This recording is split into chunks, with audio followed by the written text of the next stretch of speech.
बम बम बम हर हर भोले, बम बम बम हर हर भोले, हर हर महादेव। सिंगिंग बाय रोशन जी।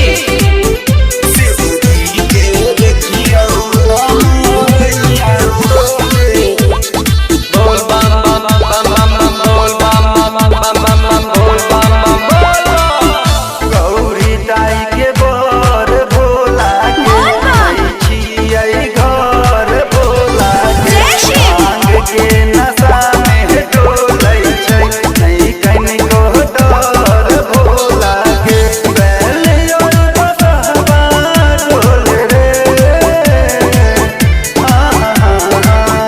शिव जी के देखियो ना मरैया डोले बेल के पतैया डोले शिव जी के देखियो ना मरैया डोले बेल के पतैया डोले। बोल बम बम बम बम बम बोल बम बम बम बम बम बोल बम बम बोल बम। शिव जी के देखियो ना मरैया डोले Music by Aman Rock. बेल के पतैया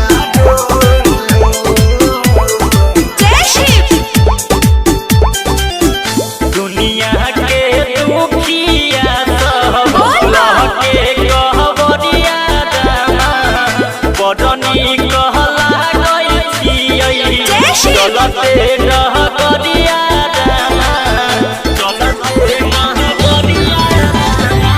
चरुना पूजा में हम लागै छियै अगरदानी के यो सब तेरा भोला बाबा दूर करथिन सब परेशानी के यो।